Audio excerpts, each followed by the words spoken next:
Welcome to this week's episode of the Genetic Genius Podcast. I'm your host, Dr. LuLu. This is a podcast where we explore the profound connection between wellness and genetic alignment.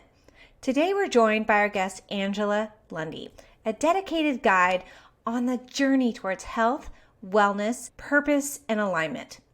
Angela's exploration into astrology, human design, and gene keys isn't just about understanding cosmic intricacies.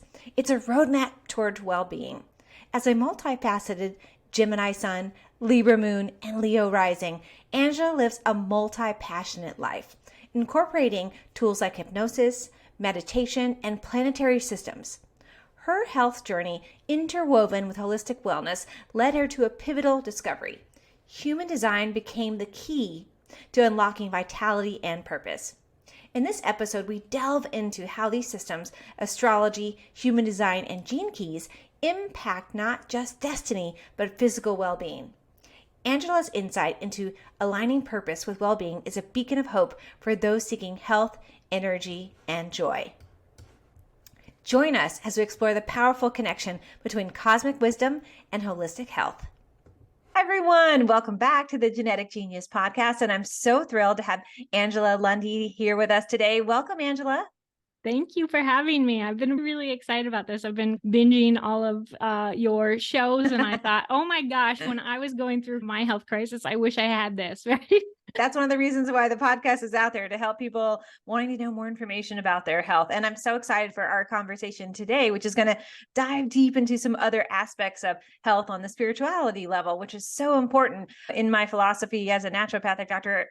It's all holistic, all the pieces together. And without one, the other one can't survive. So we have to address the whole body. But before we jump into our amazing conversation today, I'd love to hear a little bit about you, about your story, how you became on the path that you're now. You mentioned a little bit about your wellness journey. I'd love for you to throw that in, and just so our guests can get to know you a little bit better. Yeah. And now looking back with all of the information I have, it all makes sense. But when I was growing up, it was a real struggle for me. I have a lot of air and fire in my chart, which we'll talk about maybe later. But a lot of air tends to give you a lot of anxiety, right? A lot of mental anxiety, I was a kind of a hypochondriac as a kid, was always worried about health concerns, was worried about what happens when we die. I was just like overloaded with all of the mental things that could happen. And so that led me to all kinds of issues. I had headaches every day, and then I took Tylenol every day, and then I was too scared to go to school.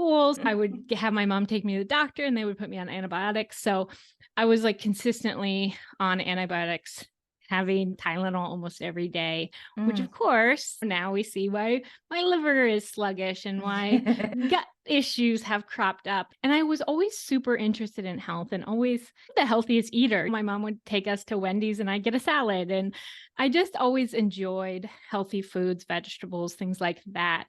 But I was still always struggling with health, putting on weight easily, having a lot of anxiety, panic attacks, things like that. And I had no idea what I wanted to do, but I had this really strong, what is my purpose? I was always haunting like the self-help section and just always, what is my purpose? What is my purpose? But I could not figure it out from a mental standpoint. And so I just bounced around. I went to art school and that wasn't what I wanted. And then I went to working at Wells Fargo and I literally just sat there listening to Tony Robbins every day. What am I supposed to do? And I got fired from that job, which I'm so grateful now. But at the time it was so like traumatic, right? Yes. And I just thought I cannot sit at a desk. And so on a whim, I joined the Navy, thinking that the global force for good. And they told me they talked me into a weather forecasting job that I'd be out on the water, on a beach somewhere. They glorified it a little bit, did they? They glorified it. I went in and they, of course, give you all of their conventional treatments that you have no choice of. It's a lot of stress. You're working day and night. I was inside working at a desk for 12 hours a day, staring at computer streams in a really stressful environment. I was in Hawaii, which was a wonderful bonus. Yes, when I could get out of the office. But for those 12 hours that we were in the basement of a World War II moldy building, it was really, really put a stress on my health. I also ended up having both of my kids at that time. They gave me antibiotics at birth for both of them for the strep test or whatever that came back. Mhm. And so by the time I got out at 30, my knees hurt, my whole body hurt, my digestion was terrible. I had all these food sensitivities. I was exhausted. And I'd always loved health, and I'd always been an advocate. I tried the veganism and vegetarianism. I tried every single diet you could imagine. I really got into health podcasts and started to take control because luckily I have this extreme fear of Western medicine that has kept me from being hospitalized and put on many different medications. And Mhm. so I really felt alone on my journey, and I just had to try it all, right? So I tried it Mhm. all. I finally got to the point where I was eating like 5 foods, and I took out like a credit card and went to a naturopath because I like couldn't function. I Like, I couldn't need leave the help. house. Yes. And that got me to stable, but I still wasn't healthy. And it was about 2020 when the world shut down and I'd gone back to a desk job that I hated, and I still had Mm. no idea of my purpose.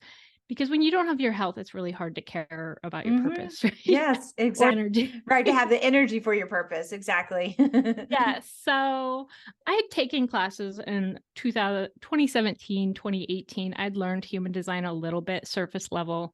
I'd learned how to meditate. I'd learned tapping, all of these things that were helping me get through the day. Mhm. But I was really struggling still. And so in 2020, I really surrendered, right? I was like, Mm. I can't really go anywhere. What am I Kids gonna do is now? Yeah, my kids' schedules are slower. I'm working from home, so I'm not around people all day. I really doubled down on my human design studies. I started taking classes and getting certified, and I really started doing it, right? I have a lot of Gemini in my chart. I love to learn things, right? I'm the person that can listen to a podcast, read a book, and have a side conversation Right, going that's on at the totally same. me. Yes. Yeah. It's like I just can't stop consuming information, but you also have to put it into play. And so this is the time that I really said, okay, I'm going to really live this. Do I really believe that my thoughts become things, and my Mhm. thoughts about my health and my body are maybe even more important than what I'm eating, or maybe more important than some of these things that I was trying to do on earth-based 3D, all the supplements, the food's perfect, everything's Right. perfect. Why am I still not feeling great? Right. Yeah. And so I really doubled down on all of that, and I learned my human design and how to really flow with my design. And then I really put that into practice for a while. I quit my job. I started my own podcast. I started doing human design readings like all day long, every day. I was doing everybody else's charts, and then I started getting people on my show, and then I just naturally started getting clients from that. And it was, Right. wow, okay, take one step and the next will appear, right? Exactly. It really happened that way. It was really this surrender. I don't have to know how I'm going to get these clients. I don't have to know how I'm going to get these guests. I don't have to know how everything's going to, I just have to trust, surrender, and take one step. And so Mm. that's what I really did. And then over the course of the last probably 2 years, I just kept getting more and more interested in astrology. And my love of health came back because I just put that away for a while. Because I was like, Mhm. this is exhausting. All I think about is my health, and it's exhausting. And so then now that I've been learning about how to combine human design, your purpose, and let's make sure your health's under control. Let's see the propensity for these things that can be in your chart. Just because you have a chart that says any of the things we're going to talk about, that doesn't mean they're necessarily going to manifest, but Mm. you have a tendency towards them, right? Right. And so Exactly. that's, yeah, it's just one thing after another has brought me to a really passionate place of just wanting to share this knowledge.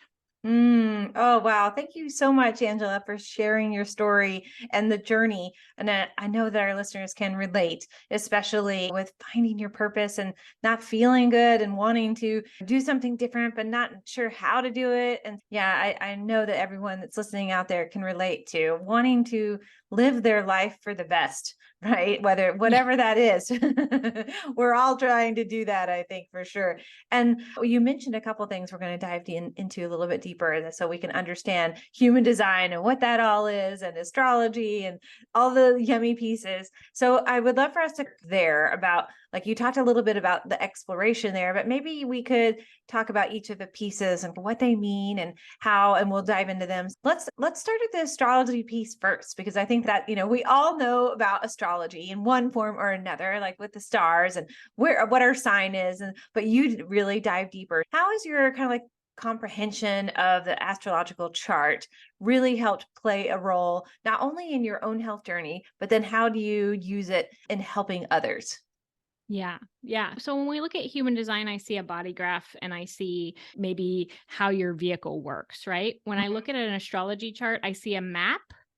And I also see when we look at like the health, we're looking at the houses, we're looking at where things manifest. And that's what really got me fired up about astrology, because I'm a Gemini sun, right? Mhm. And you're a Aries sun, right? That's right. Yes, Aries. Yeah. Yes. So if we just said that thing, maybe in pop culture, they would say, oh, you're really chatty and you're really gossipy and this and that. And they would say to you that you're just like all fire and maybe Go get you're, her. yeah. Headstrong.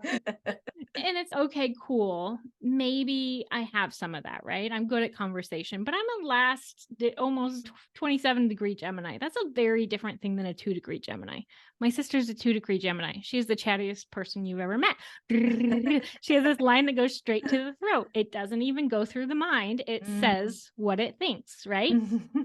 And I understand that. And I have so much compassion and empathy for when she says something that she puts her foot in her mouth. I'm like, oh, it doesn't, that's just how her channel runs. Mine is a late degree Gemini. So I don't talk if I don't have anything to say. Right? If we're in a Only the conversation, important pieces. yes. If I feel like it has an importance and it's going to change somebody's life, try to shut me up. But if I'm just there and it's a gossipy conversation and things like that, I might just hold back and not say anything because I don't have anything to add, right? So the deeper we can get into these things, the more we can understand ourselves, understand other people. And it's just, it's such an amazing thing to really understand yourself, because a lot of these things can even be shut down. Exactly. And so we're shut down as children, we're shut down maybe even as adults for being our true selves. A lot of fire. You have a lot of fire. I have a lot of fire. Maybe we're too much. A lot of air. Maybe we're too into lots of different things. You can't stick to anything. So we've heard these things. And for me, it's really important that I have lots of passionate avenues, that I'm into health and I'm into art and I'm into spiritual things and it's very important for me to have lots of avenues. Maybe not as important for somebody else, but somebody with a lot of Capricorn like my mother, the grass isn't always greener, and right? I heard that a lot. And it's like, maybe it is. Maybe I have to know a little bit about about a lot of things. And now I'm seeing how it works, right? It works for me. And I can accept that and I can love myself for that. And so that's something that I really look at when I'm looking at this. But the astrology chart, it's got 12 houses. And until I understood that the sun wasn't the only thing astrologers look at, a horoscope probably doesn't match only a fifth of the population, because your rising sign is more important than your sun sign when you're reading some horoscope. Right. Because they're reading it from the rising sign. I don't know why they say your sun sign. And so when we start to understand these nuances, and then when you see it work over and over, my son has Mars in the first house. And when I was learning about astrology, it said probably has a scar on his head, right? Because you're head first with all that Mars energy into life. Yeah, he has a scar here. He has a scar here. He has his teeth through his, like, he's constantly bumping heads because he's head first into life. He leads with his head. He leads with that energy. Oh my gosh. Over and over, I see it happen in real life, right? And there's not a lot I can do about that. He's a boy and whatever. He's a headstrong little boy. Yeah, but what I love about astrology is when we can take something from it, right? You and I, we both have a lot of air and fire. What does that mean to me? It means that we have a lot of masculine energy. That doesn't mean we're manly. It means that we want to take information and do something with it. Right? Active. Yeah, feminine is receiving. It's gentle. It's relaxing in. And yes, do I work on that? Because we need to be balanced. Yes. Exactly. Always But when I'm balancing. yeah. But when I'm learning something, it's like, what can I do with this? Why Mhm. does this matter? And so when we talk about this, I want everybody to understand why it matters. What can you do with it? This is not a fear thing. This is a Don't be afraid of your chart. yeah. This is an understanding and what can you do about it? I love that. Thank you for that great explanation. Because I think, and I, it's really easy to see what your chart looks like, right? Isn't that one piece too, that it's just tell us how you can find out even just the basics of your chart. Yeah. Yeah, so I want everybody right now, the big free charts that anybody can go to, astro.com, or I really like AstroSeek. It actually gives you a lot of AstroSeek, information and it's a okay. little bit easier to navigate, I think. So astroseek.com, but if you're familiar at all and you pull it on astro.com, that's a wonderful place to go to. That's where I started. Mhm. But yeah, pause the episode right now. That's right. Pause. Yeah. Pull up your chart, and all you're going to do is go to that website, and it's going to ask you for the day, the month, the year, the exact location, and the exact time. If you don't have your birth certificate, a lot of times I can have people call the hospital. Don't go with your mom's recollection if it's maybe not clear. It wasn't written in a Right. Like baby I book. think it was like, yeah, right. Yeah, because every 2 hours, the rising sign changes, and that changes the entire chart as to what we're talking about Oh, so today. super key. Yeah. Is there something that I can see in your chart without your birth time? Yeah. I can see your sun. I can see your moon. I can see maybe some aspects in your chart, but not knowing what area of your life is important, right? And there's a lot of things we can do to rectify charts and things like that, but it's really important. So if you have your birth time or you can get your birth time, this information can be really amazing. And then if you want to get out a pen and a paper, we can go through the 2 houses, the 2 places that I would look for understanding your health better in your astrology chart. Yeah, I would love that. And what happens if you're adopted and you don't know? Yeah, it can be rectified, right? Right. You can kind of do some fishing around it a little bit. Yeah, there are professionals that are really good at chart rectification. I have done some rectification with asking questions. I'm not going to say that it's perfect, Right. but my dad didn't know his time, and we've asked questions, and I've done it for other clients before because I can see like the moment things change, right? Oh, nice. Okay, Okay, so it great. moves at this time. Right. Does this feel right? But like a really good, I love information so much and I love going super deep, but I Mhm. am not the when we've got like a serious researcher type, somebody with a lot of Virgo, Right. that's going to be better chart rectification because they're going to be able to go through every little thing and find that moment that Every tells them detail. that yes, this Yes, is it. And detail oriented. so yes, if you have a really close time and we just want to ask a couple questions, but if you don't know whether it's morning, noon, or night, and you could get a chart rectification from somebody that can ask you a few key moments in your life and figure that out. Oh, nice. That's great. That's great for our listeners to understand because I know there are people out there, I don't know. Yeah. And maybe their parents aren't alive or maybe they don't have a birth Yeah. certificate, but like you said, you can call the hospital, Yeah. which can be really helpful. So then how does the human design aspect play in? And tell us a little bit about that. I want to get like both of those pieces, Sure. understand, and then we'll dive deeper. Okay. So human design really helped me because it helped me understand the mechanics. And so when we look at human design, and you can just Google free chart, there's Jovian, there's my human design. There's lots of different ways that you can get a free chart. Just put in your search engine, human design free chart.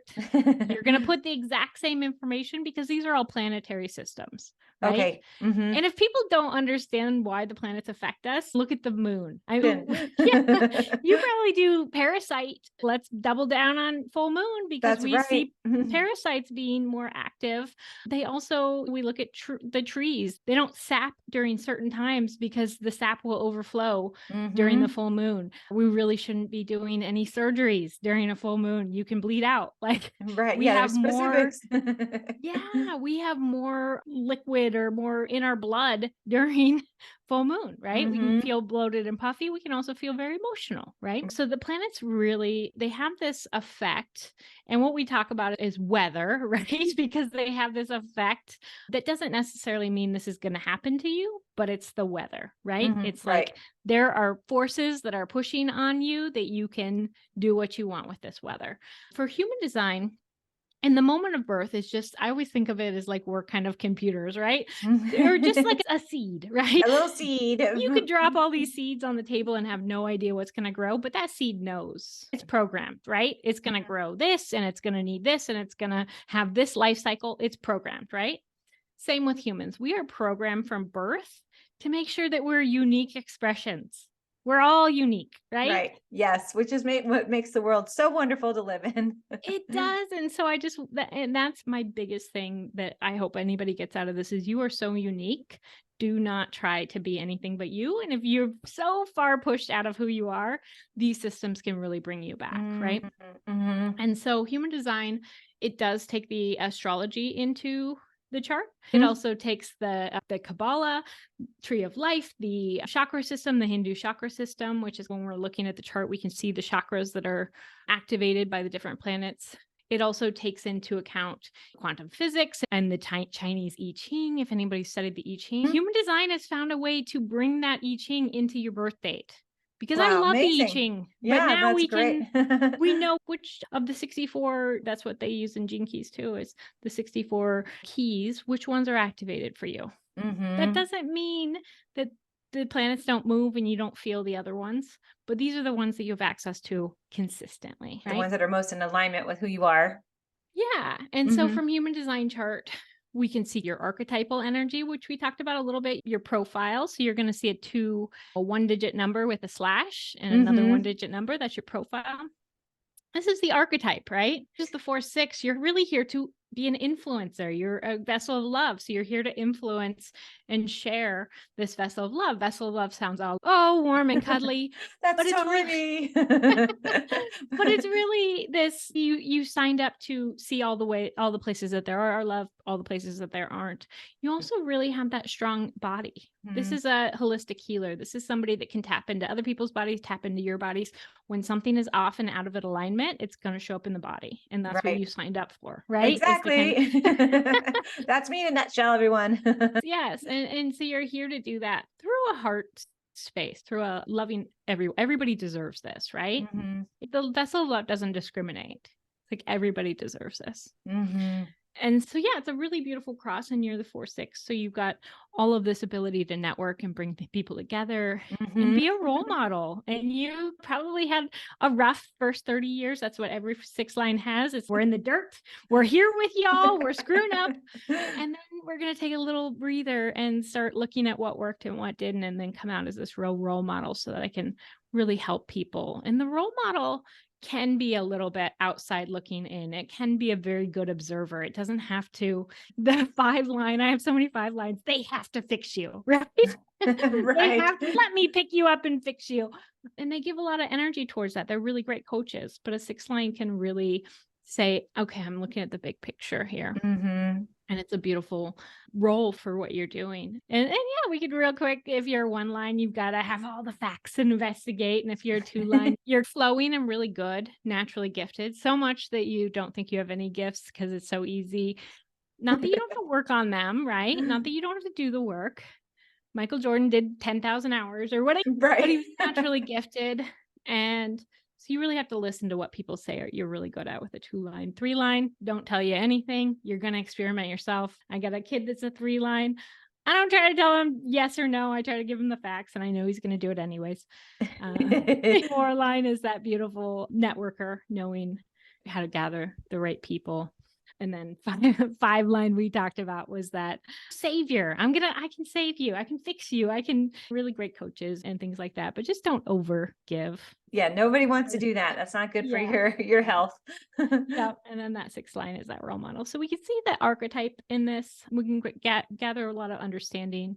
The types are just your aura type. It doesn't really tell me anything about your personality to know you're a generator. I'm a manifesting generator, but it tells me about how your energy works. And 70% of the population are generators and manifesting generators. That population, they can have health issues, but it's not usually the same as maybe if you were looking at somebody that's a projector. They don't create their own energy. So they're not going to feel that great all the time. So if they're over giving, overdoing, over trying to keep up, their health tanks faster than anybody. Yes, exactly. Yeah, makes total sense. So you can look at then both of those pieces together, the astrological chart, and seeing the different houses that you mentioned, and especially maybe looking at the health house, and then combining that together with the human design and seeing how all those kind of forces or information comes together to provide this blueprint of health.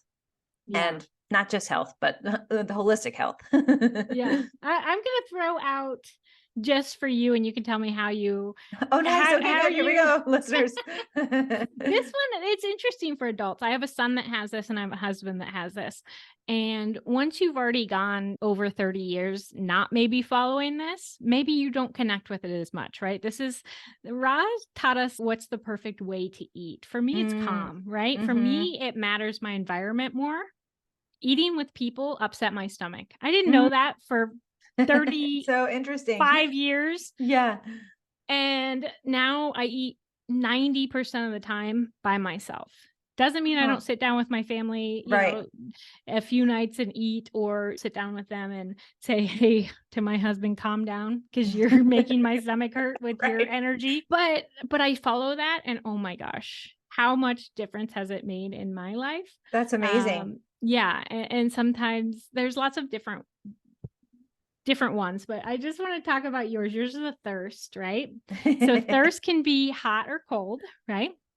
And then it's this thirst for knowledge and life, but it also can be actual thirst. People that have a thirst, they usually drink a lot of liquid. Like my son that doesn't, he drinks maybe one little water bottle a day. My son that has thirst, he drinks like 4 big things at school, right?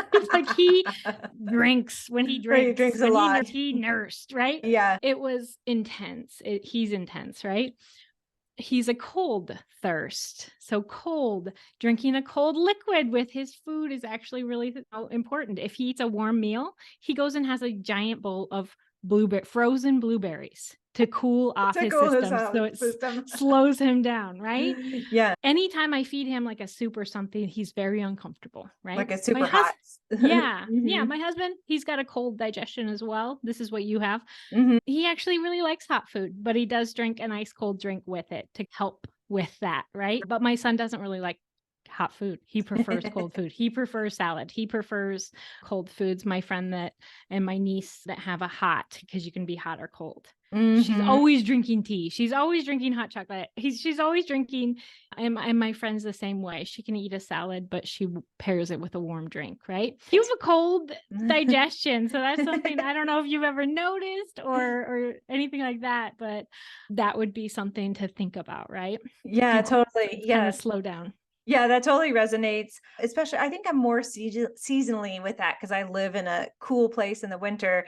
But in the summers and the warmer times, I'm always eating cold foods. And if I eat something warm, I just feel like I'm dying if I get too hot. So, yeah. And definitely, I would say that in the warmer seasons, again, I'm drinking a lot, trying to stay cool and staying hydrated. I drink a lot of water anyway, but and then in the warmer seasons, or cooler seasons, I drink a lot of hot liquids too, because I'm always trying to warm up my system. And so that totally resonates. And if I get a lot, and I love spicy foods to really warm up my system as well. Yeah. I think that as we age, the introduction of warm foods is okay for adults. But I really let my son, if he does not want to eat something warm, I don't make him. I really notice that. I notice he gets real pumped when he goes outside in the winter too. It's like that cold air like turns on his mind. It's super fascinating, but that's just an example of something we can see in a human design chart for health. I love that. And it really helps the listeners to understand that there's a lot of different aspects of information that we can obtain from seeing the health charts in general. So also another piece that you use is other modalities such as hypnosis, meditation, correct? How do you weave that into working with the astrological chart and the human design and the gene keys, which we haven't even talked about? That's probably like a whole nother show like itself. Yes. Gene keys are really self-paced for me. So anytime somebody has a chart reading with me, I introduce them to gene keys. I send them the information. And then I say, if this speaks to you, this is how you start. Because it's something that I pull up on a Sunday morning with my coffee, and I curl up and I look at my keys. And I see, because it's really a light light dark situation, a shadow work situation, right? Mm-hmm, So I mm-hmm. can read my gene keys and see where kind of some of the shadows of the different things I have. And it's a really beautiful, the way that Richard Rudd writes about it. It's very beautiful and soft and gentle Mm-hmm. and contemplative. And so I Mm-hmm. love that because we get some information, and for me, I'm like, let's change it today. Yes, right now. Let's make Yes. everything change. Exactly. Yes. But it's okay. This is a really good way for me to slowly do the work and the contemplation. And so I always introduce, and Gene Keys is just using the information from the human design chart in a different way. Richard Rudd studied with Mm-hmm. Ra Uru, who the inventor of the human design, and he asked him if he could use the information to create a different system, and he did it in Yeah. his soft poetry. Listen to him talk. He's got the most gorgeous voice. He's a very sweet man. But yeah, so that's just another system. But yeah, so if we're talking about hypnosis and things like that, this Mm-hmm. was really because I've got a ton of Gemini energy, a ton of mental energy. Mm-hmm. And it doesn't matter what sign you are, right? If you have a ton of mental energy, some of these tools are better. If you have a ton of like emotional, let's say you've got a lot of water in your chart, these tools are so wonderful because you can have trapped emotions different places, and we can dive deep and work with those. You have a lot of earth in your chart. What is earth? Like, it doesn't matter how I feel. I have to be productive. I have to Right. make money on this material plane. I have to succeed on this material plane. So getting in there and removing some of that hardware that's causing you to go no matter what towards you. Yes, It's without just looking slowing for down. at anything around you, just go. Yeah, it's just really, Mhm. I really treat it all as going slow and deep into your Mm, body to yeah. reset some of this hardware in a faster way. I'm always interested in getting there faster. Affirmations are great, things are great, but Mm-hmm. if there's something programmed that you need to look at, I do a lot of self-hypnosis or really light hypnosis. I have been trained in a really deep hypnosis that goes through past lives and things like that. I just don't use it a lot. You really want to be careful and be in person for something that you're going to Yeah. go really deep. And I do Yes. most of my work online. So I do a really Right. light, let's just practice getting into your heart. Let's practice Mm. getting into your body. Let's practice shutting down the monkey mind, Right. Being getting, centered, grounded in the yeah, body. Hmm. yeah, Yeah. So important. And a lot of people, especially with the electronic world that we're in, even on Zoom, we're always in this space of working in the ethers, yeah, which we don't even know energetically how it affects us to the details that it is. yeah, So, yes, exactly. grounding back to the earth. I love that you mentioned that too. Walking on the grass or being outside and being in with nature, that whole earth holding, it really helps us to heal. And so it sounds like you use the hypnosis piece as a way for people to get into their body, which is so Yeah, important. Yeah, I yeah. love that. And how do you then use these tools, astrological charts and human design and gene keys, to really help people to shift their mindset? And I think that's as great as we're moving into the new year for January 2024. I can't believe it's 2024. How can people use these tools as a way to maybe shift their mindset, but also to align with their purpose? Because you mentioned the purpose piece a little bit earlier Yeah. too. Yeah. Yeah. So that's mainly what I've been doing, is working with people on bringing forth understanding who they are and maybe what their purpose could Hmm. be. Because a lot of Hmm. times we get very mentally, what does it look like? What are the people around me doing? And so this is slowing down and giving you something to respond to, something to see, ooh, okay, that is me. Oh, yeah, my family is like this, or my Hmm. coworkers are like this, and I'm not. I'm Hmm. different. I Right. want to. So awareness is really important. Awareness and being intentional, right? And for me, I love information so much. Just like you, love information. I love to consume lots of information, but it can be overwhelming. It's, this worked for this person and this worked for this. And Tony Robbins says I should burn all my bridges. And What do you're I like, do? What do I do? and so Exactly. that's what I'm really focused on is, okay, I have learned all this information, right? I have learned from all these amazing teachers and mentors, and I've listened to thousands of podcasts. I have all this information, but now I'm trying to figure out what would work best for you. Let's narrow it down. And I'm not going Hmm. to tell you what to do, but I'm going to give you maybe a few things that would work really well with your energy, Hmm. right? Yes. Let's narrow it a little bit. Let's understand your unique design a little bit more so Mm-hmm. we can narrow. How do you just practice being yourself, right? What We're you always really working at that one, right? it sounds silly, but it's like it is something you have to think. As women, I'm a mother. I forgot exactly who I am. I was such a martyr for so many years, taking care of my kids and making sure they were healthy and eating this and doing this. And I didn't even know what kind of music I liked when I sat down in 2020, right? And I was like, who am I? Yeah. Yeah, lost. And a lot of women can really relate to that too, especially when being the mother and managing the family and raising kids. And then you wake up one day, whoa, now my kids are leaving the nest. Who am I? What am I doing? I have a friend who's totally going through that right now. And she's like rediscovering herself, right? Finding herself. And without the tools, which I love about astrology, human design, and the gene keys, they give you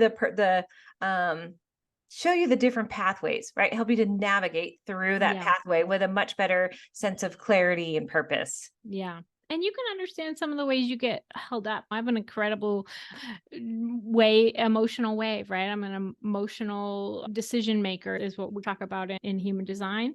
Even though I have so much mental energy, I don't think of myself as emotional, but I do get this is going to be great. And then I fall off a cliff. Oh, that was a terrible idea. Right. And so it really held me back for a long time until I understood that I have a wave. This wave goes on no matter what. The higher I push the ball, the harder it drops. Right. Yeah, so that's important to know. Understanding that about myself and not judging myself for it. Now I know, oh my gosh, I just had 3 incredible days of conversation and everything was great and I'm fired up. Ooh, it sounds terrible. Why did I even talk on that? Why did I even do this? Everything seems terrible, but it's not. It's just me letting go of all that emotional energy that carried me really high, that helped me share and grow and all of the things. But now I just have to be okay with everything being terrible. And maybe I'm going to watch Netflix or some Hallmark movies or whatever. The And Christmas just movie.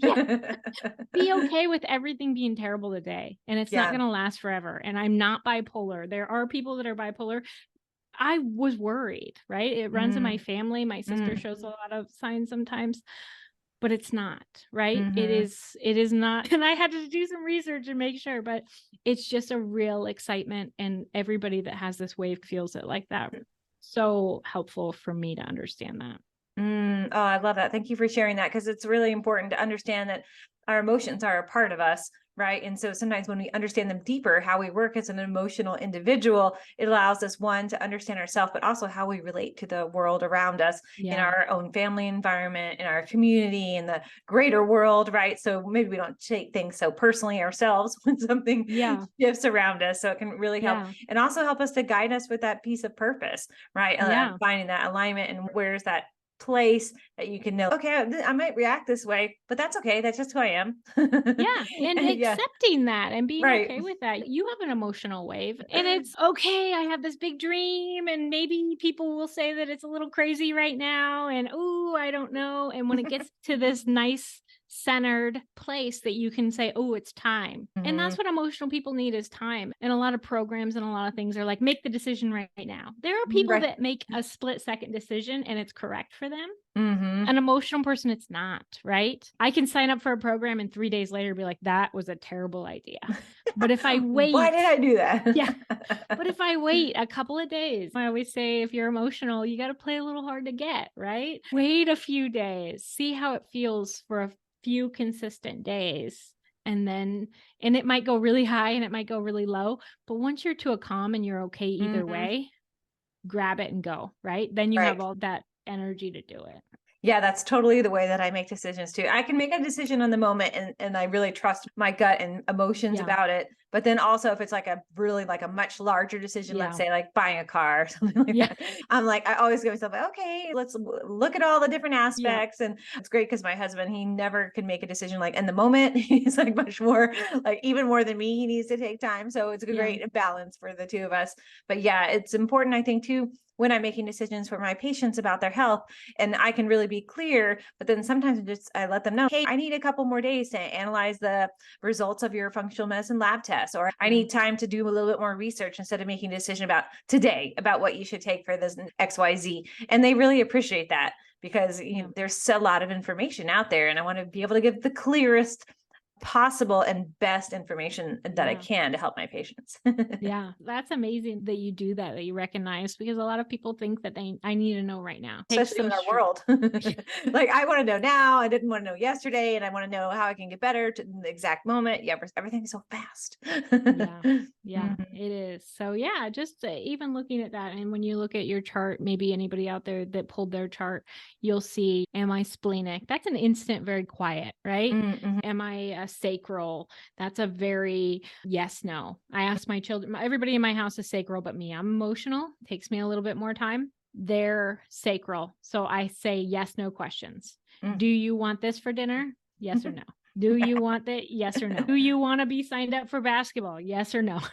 That's great. Love that. It must be nice as a mom to have that with your kids, the yes or no, and not, I don't know, mom.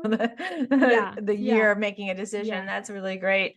And so when you're using these specific aspects of the chart, how do you initiate a discussion regarding like the connection between like planetary alignment and health in your specific practice?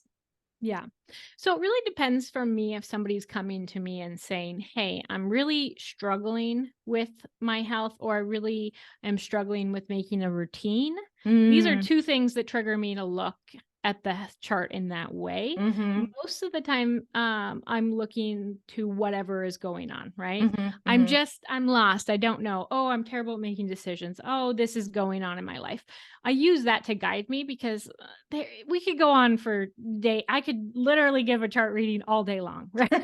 There is so much information that we could go through. So I really let the person guide me. But when it is a health related thing, or maybe they're struggling with, they're tired all the time, or things like that, there are things that I look at. I'm going to look at right away. Do you have the root chakra filled in or not? Are you grounded or not? A lot of people overdo caffeine or stimulants when they have an open root. Yeah. You have a defined root, but it's emotional. So are you going, right? I gave up coffee this year. That was one of the things that I did in 2023. I was like, because I felt like it was wiring me beyond belief. And I was like, okay. And I'm much more even emotionally because of that. It's been a really big insight for me and for my family. They're like, oh, you're so much better.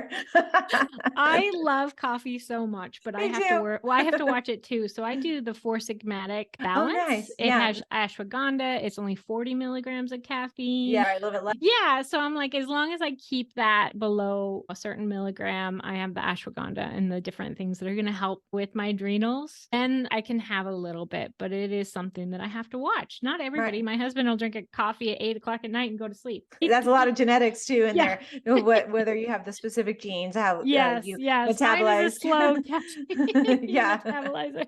Yes, and I drink the mud water, which is a similar kind of thing, but doesn't have it. Has a very low. It's like only 8%, I think. But it's got lots of adaptogens, which, like you said, great for the adrenal system. So it sounds like you can look when someone's coming in. You want to ask them what they're looking for. So if it's a health related specific problem, so to speak, then you can look at the chart. You can look at the human design and see where they are and relate it back to them in that way. Yeah. And I'm going to look right when I look at a chart, I'm going to look I always look at a rising sign. I always look at sun, moon, and rising. On my YouTube, I did do a video that talks about why these are important. The big 3 in human design, the big 3 in astrology. So you can go there if you guys want to do a deeper dive. But I always talk about the rising because it really gives us what direction, right? It's always directing us to learn something in this life. It also is the I am. The first house is the I am house, right? I am this energy. That's going to affect us, right? Yes. I always look at the 6th house because it does talk about vocation, what your daily life would look good in your daily life. I look at that for routines, right? What are healthy routines? Yes. I also look at that because it's a health house, right? We look at the ruler, we can look and see where some health concerns can be. And I could just just real quick go through each of the houses. So if you pulled your astrology chart. Yes, do it out there. She said to press pause and pull up your chart. So now you can learn. So you'll see either it'll say the ascendant or it'll say AC. Sometimes there's like MC, AC. If you pull that Astro Seek, that's the first thing that pulls up is your rising when you scroll down. So we're looking at the rising sign. We know that rules the first house of I am, right? Mm-hmm. And then, so from that rising sign, very simplistic view, it's going to give us our sixth house, which our sixth house is health and our everyday life. So we're just going to go real quick through. So if you're an Aries rising, you are ruled by Mars. You are diving in headfirst into life. Exercise is really important for you, getting that blood pumping every day, because you can get a lot of headaches. This also rules the head. So an Aries rising could get tons of headaches, could get like a lot of mental pressure. And so making sure you are exercising and moving. This also puts Virgo on the sixth house. Right. Virgo rules the intestines. This is colitis. This is Crohn's. This is like a lot of that kind of, because the Virgo is always trying to be perfect. That's the shadow of Virgo. I'm sorry. Right. Nobody's going to be perfect. Right. Am I You doing organize enough? yourself to death, but you'll never be perfect. Am I busy enough?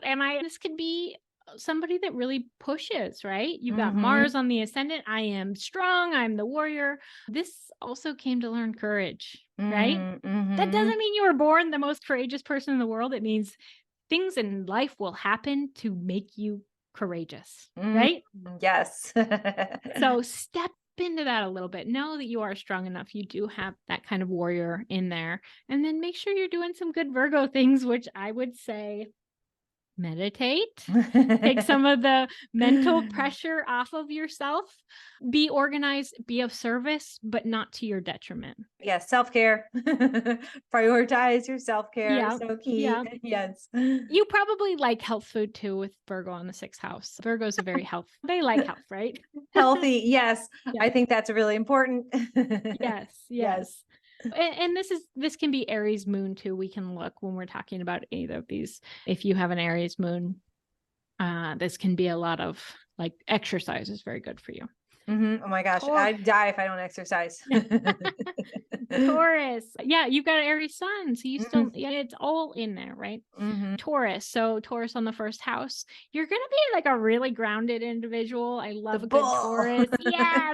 They can be a little stubborn and a little slow to move, but they really came here to love life, right? To really love the food and the nature and the beauty and all the things, right? That can also get them in trouble, right? Because they love the rich food and they love to lie around and love life. Couch potato. Yeah. But you're Taurus, you love nature. Get out and walk, get out and see the beauty. Love food. There are so many really beautiful, I love looking at like healthy recipes that also excite me. And I have a Libra moon. It's ruled by Venus as well. I love really rich food. I love creamy sauces and chocolate. Like I want those things in my life, but I'm just careful about it. Everything in moderation. Yeah, making sure we're moving, making sure all of those things. And this, so when we have Taurus, it also rules like the throat. Sing, hum. You're probably familiar with the vagus nerve, right? That's right. Yeah, it goes through the throat. Yeah, especially incredible if you have Taurus on the sixth house or Taurus on the first house. People with Taurus rising usually have really beautiful voices. So share it. I need a Taurus in my life. I don't think I know any. I'm going to search out. If you're out there and you're a Taurus, contact me. Yeah, it's so beautiful. Yeah, and then, so this is, let's see. I was taking my very quick notes. So yeah, so, and then let's just look at, actually, we'll go Aries on the sixth house, Aries on the, so yeah, so if we have Taurus on the sixth house, Taurus moon, Taurus on the ascendant, those are things we're going to look at. We're going to think about thyroid a little bit. We're going to think about all of those things. My mom has Sagittarius on the ascendant. That means Taurus in her sixth house. She really struggles with that. Her thyroid. Thyroid and that, what is the thing where you constrict and you have to get your esophagus stretched sometimes? I don't know the name of that. Yeah, it's just reflux, I think. Okay. You're talking about esophagitis or Barrett's esophagus. Yeah, okay. Yeah. So she definitely struggles with that. And so I'm always telling her, make sure you're humming throughout the day. Yeah, sing your favorite song. Yeah. Okay, so then we'll go Gemini. Gemini rising is you, right? That's you got me. Gemini. Yeah.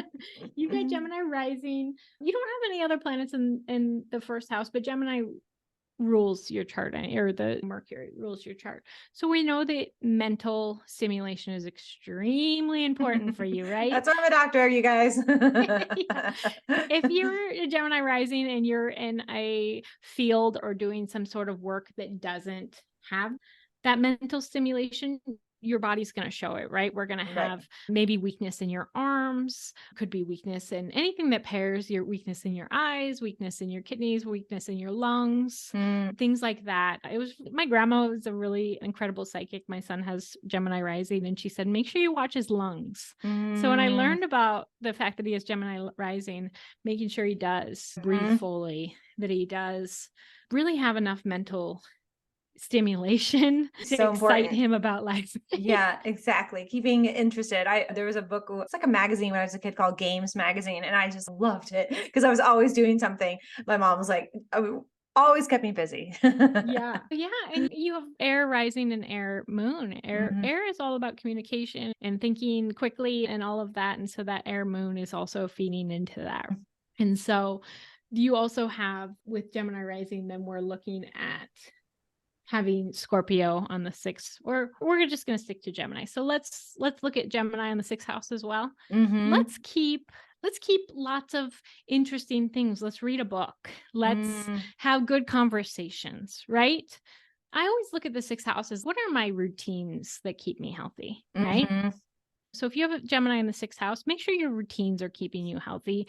You're losing yourself in a book. You're having fun conversations. You're doing some of these mind things that can really help with that. Cancer rising. Oh, I love me a Cancer rising. You just want to hug them, right? Like they're so sweet. Yes, my sister's a Cancer rising. Cancer rules the stomach. So it is going to be a propensity towards someone hurts you, your stomach clenches. You really love food for the hunger aspect, right? It's this abandonment, worry. Are my tribe out there? Does my family love me enough? Things like that can be sensitive. The little Cancer is sensitive. yeah, very sensitive. And we're watching for when we've got Cancer strong in like the 1st house and the 6th house, we're making sure that we're processing our emotions, right? If you have Cancer in the 6th house, if you have water in the 6th house, but Cancer for sure, are we processing our emotions? I had a medical astrologer on the podcast, and he talked about drinking warm water, just warm water. Because sometimes I get in my head and I'm like, what kind of tea do I want? A tap? Is it just even warm water, right? Just water and warm water. Yes. But yeah, just to process the emotions, right? Like a warm bath, warm water, things like that can really help move our emotions through our body. Let's journal while we sip this water. It's Scorpio in the 6th house, but that's a water sign, right? Am I processing my emotions? I'm so good at mentally saying I'm fine, right? Right, yes. Am I processing them? Am I maybe even, it doesn't even have to be if you don't want to, if it's summer and we know you're a cold thirst, right? Right. Maybe a cold shower, but water, right? Bringing water in, processing our emotions is something that we really have to watch that we're doing. And Scorpio on the 6th house, or we'll get to that when we get there. Sorry, just keep jumping ahead. No problem. I love to jump ahead. Okay, so we're on Leo. Leo governs the heart, right? We think of the Leo lion, the pride. Leo on the ascendant, right? So if we're looking at the ascendant, the 1st house, this is somebody that really needs recognition. I'm a Leo rising, and I really don't like to say, look at me, right? But as I was learning this, I was realizing how much I was stepping into my Libra Moon and being like, let's make sure everybody's okay. I'm not happy unless you're happy. I wasn't doing the things that I needed to do. And the Leo really does it out of love, right? I'm open-hearted. I'm the first person to walk up and give you a big old bear hug. I love hard. But I didn't realize how much accepting recognition, oh, I did do a good job. It was really important. And so that's something we need to look at when we have Leo in our chart, either in our moon, which I don't like to lean into the moon too much, right? It's something we're really good at. Yeah. I don't want to push everything towards the moon, right? But yeah, if we have this on the ascendant, we're really here to learn this lesson. And so just looking at that, but getting constricted, closing your heart down, being too prideful Mm. can be a problem, right? So let's look at that. If we have it in the 6th house, like, what's your routine? Don't have it be too boring. You've got fire in the 6th house. Let's Mix it up a little dance. bit. Right. Yeah. Yeah. Let's dance. Let's maybe go to a dance class so that everybody can see your moves, right? You're like, Mm. whoa, look at that. Put yourself out there a little bit in your career and your life when you have that strong Leo, especially on the 1st or the 6th house. If you have a Mhm. Leo moon, I promise you're really good at telling a story. You're really good at getting that recognition. But yeah, make sure that your heart, we're always checking our heart, whether it's doing some heart chakra, making sure it's open and whatever, or just being aware. Can I get into Mm. my heart space? Yes, I love that. Libra. So if you have a Libra rising, oh my gosh, do you love to make sure the other person's taken care of? You're harmonizing, you're beautifying. A lot of Libra rising, they're really good at decorating. They're really good at a lot of hairdressers can have this Leo rising. They're really good at beautifying, but they're very aware of the other. We've got to be careful. We're not always othering. You're Yeah. important too. Yes. You got Leo, or you Who's got number Libra. one? Yeah, yeah. What is the oxygen mask? Did you put Exactly. yours on first? 6th house, this is mental, right? So we're thinking air sign. So we're Mhm. making sure that you do have really good coworkers that you can one-on-one have good conversations and things like that. Maybe a beautiful workspace is important to you, things Mm. like that. So those are things that we're looking at with Libra. We can also, it's ruled by Venus. Anything ruled by Venus loves sweets and carbs. And so they're usually not that great. I struggle with insulin sensitivity. I have to be very careful, making Mm. sure I've got enough fiber, making sure I've got That's enough everything moving complex. through. Yeah, yeah. Yeah.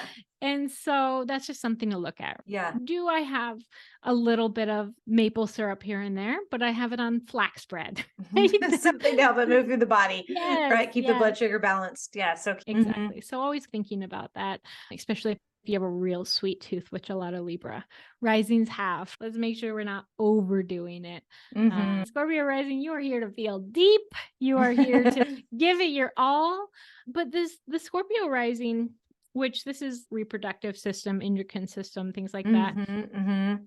We're also making sure that we're not holding on to when people hurt us, right?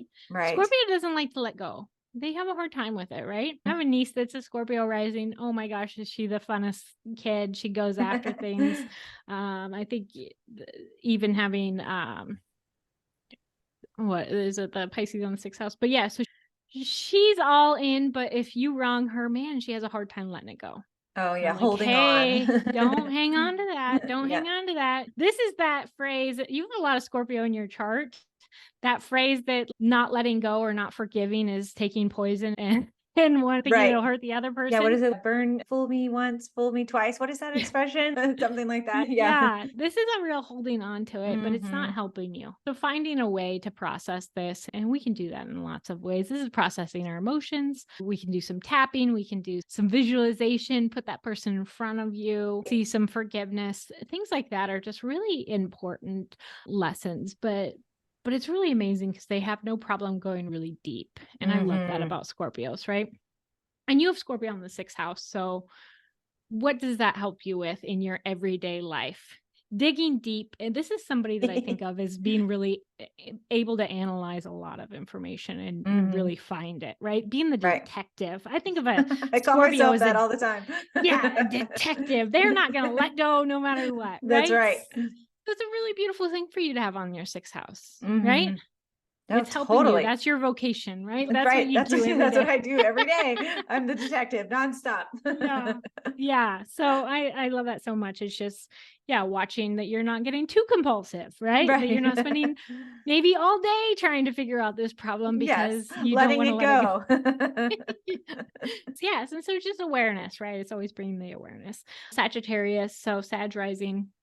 My mom, my best friend, have Sag rising. It's the sciatic nerve, it's hips. Mm, It's this real need for freedom, though. mm, The Sagittarius needs to have all this hope and new things, mm, adventure. mhm. My mom is not quit her job that she should have quit a long time ago. Her hips, she can barely walk, right? She's going in Oh. through physical therapy. She's watching everything she eats. She's taking supplements. She's doing everything for these darn hips. And I'm like, Mom, you just have to quit your job. The hips are telling you that you need adventure, that you need fun, that you need something else. You're done with this job. And a lot of Sagittarius, that's like right before my best friend who has Sagittarius rising left her husband. She had incredible hip pain. Nobody could figure out what was wrong. And it's like the hips are saying, hey, it's time to move forward. All right, time for a change. Yeah. And so we're always looking at that. Sag in the 6th house, we could look at that too. We're also looking at Sag in the 6th house. Are we singing and dancing and fiery and traveling, doing things that light us up, right? Our job should not be boring. Sagittarius in the 6th house, your job is incredibly boring. No, thank you. Won't work. Yep. Leave that to a Virgo rising. Maybe they want to get in there, or Virgo 6th house. They want to get in there. They might love taxes. They might love spreadsheets. That's okay. That's not for you. So look at it. And everybody's got to take this in for themselves, because I'll never tell anybody what to do, right? But does this resonate? Exactly. Capricorn rising. This is structures. Oh my gosh. Capricorn. My sister has a Capricorn moon. I know some Capricorn risings. Oh my gosh. The top of your neck.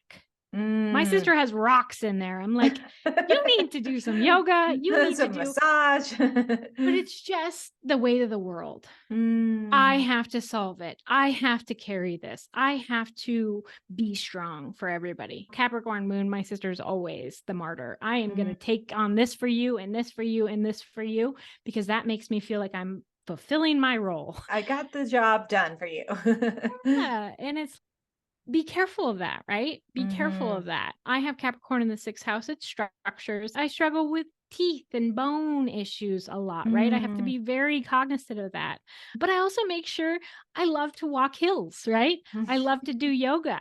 I walk a hill every day. And I think of myself like, oh my gosh, think of the little Capricorn goat climbing the hill. It feels like an accomplishment to me to walk a hill every day, right? A big hill. I walk the hill and I'm like, yeah, it's earthy, it's grounded, it's outside.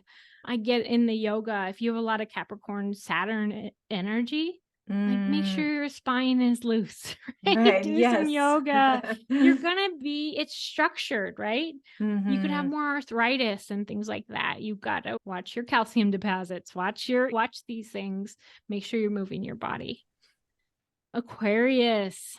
You have Aquarius moon. Yeah, Aquarius it's very mentally stimulating. It's very Uranian. It's very good at technology. It's very good at all of these things, but it can be too quick.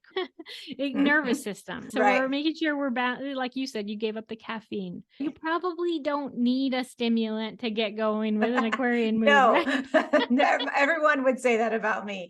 Yeah, and say in Aquarius rising, you always have to be very careful with, do you have enough freedom in your life when you're an Aquarian rising, when you're an Aquarian moon, right? Freedom's very important. If you feel constricted, tied down, I have another sister who has 6 kids. Wow. That's a lot of structuring. That's a lot of, yes. her health has been terrible for 10 years. She's gone to every doctor. She's got a Virgo moon. What does that rule? The intestines. She's had colitis, Crohn's. She's had an ostomy bag. She's had all the things. She has 6th house cancer. She's not processing her emotions, right? Wow. Stomach. Yeah. Oh gosh. It's like anything that could have gone wrong went wrong. That doesn't mean that if you have this, that's what it's going to happen to you. Right. But being aware of it. Be aware. You've got a Virgo moon. Don't try to be perfect all the time. Don't go on and on in your mind about everything that's wrong. Don't, because you're going to have intestinal disruption, right? Yes. Your stomach, she gets a hit in her stomach and she just puts it somewhere in her body instead of processing it. Oh, I just need more love right now. I need more caring. I need to trust my environment, Cancer. And then that Aquarian, I need some freedom. Roaming. Let me go out of the house with no kids and nothing attached to me, because I need freedom. I need to feel free in my life. So those are things that I would look at in the chart and say, hey, this could crop up with some really intense health things, or we can process our emotions. We can look at what we need in our life, right? What's Look the at, outlet? yeah, Pisces, lymph, and feet. My son is so Pisces. It's not Mm. even funny, right? Pisces sun, Pisces rising, Pisces. His lymph, I used to be so scared because I'd feel these big rocks back there in his lymph and things like that. And so we found things. He drinks apple cider vinegar every day. I love that poppy for him Oh because yeah. very sensitive to flavor and things like that. And so finding ways to, and making sure that he moves every day, right? Get the lymph As he moving. grows, let's make sure he has a rebound or a trampoline that he has to Yeah. do, right? Mhm. Let's make sure that he's got maybe some herbal tinctures or something that we can do to move that lymph, right? Mhm. But it's also very sensitive to other people too. They don't have a lot of boundaries, Pisces, right? Got those beautiful blue eyes and he's just sensitive to everybody. Right. So making sure he has purpose and understands how to meditate, how to, Mhm. protect his His boundaries. energy and And aura field, right. yeah, these are really important for somebody with Mm. Pisces on the sixth house. Do you have love in your work? Are you Mm. compassionate in your work? If you don't have that, you're not going to be feeling good. You might get what is that thing with the feet, where your feet hurt really bad? I can't think of the name for it right now, but when you're walking around it, neuropathy, is that what it is in the feet? That's when you have the nerves are really Yeah, inflamed in the yeah. feet, in Yeah, the toe area. Yes. I see that a lot with people that have a lot of Piscean energy Mm. that aren't living that compassionate life, that they've shut down. The world is scary, right? No, we got to find ways to love the world anyways. And so yeah, feet and the lymph is a big thing for Pisces to make sure we're processing all of that. And Right. Yes. So important to have the lymph moving. Well, great. Oh yes. my gosh, that I love that. We got the whole aspect of the astrological chart, all of the different pieces. So everyone can now understand really about a little bit more about who Yes. they are, and they can get that chart and follow along. And I love that. And tell us, Angela, I loved our conversation today. And let's wrap some things up. Tell us how people can find you and follow you. Yeah. So my website is evolvingonpurpose.org. My Instagram is just evolving.on.purpose. Maybe someday I'll get the without the dots handle. And then Facebook, I have Evolving on Purpose is my Facebook page. But everything's through Evolving on Purpose. That's my purpose, is to help people understand who they are, why they came here, and that love of health gives me that push to try to get people to feel good so that they can live their purpose. Yes. Oh, love that. And tell us about have a great offer for our listeners today. Yeah, if anybody wants a chart reading, this is good for any of my offers of a single session or like a couple session. It's just Dr. LuLu, and that'll give you 15% off reading with me. I do it over Zoom. You can just book it. Just make sure you put in the notes whether you really want to look deeper into health or purpose. Give me something to zoom in for, and we'll make sure that you walk away with a better understanding. Oh, that's great. That's wonderful. And one last question before we sign off today, Angela. If you had an unlimited budget, what would you do right now to make the biggest impact on the planet? Oh my gosh. I actually think about this a lot. I'm really obsessed with minerals right now. If I Mm, could hand every single person like a perfect kind of mineral that hmm. they kind of take to fill in the gaps. Yeah. I just think of all the children out there that maybe are on processed foods and things like that, or you're in a food desert.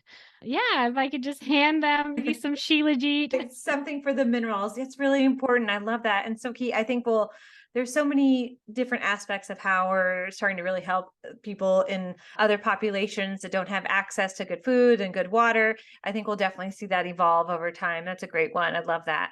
Yeah. Yeah. Yeah. Thank you so much, Angela, for joining us today. I can't wait for our listeners to tune in to this episode and really dive deep into the understanding of their astrological chart, learning the human design, and a little bit about the gene keys. Yes. Thank you so much.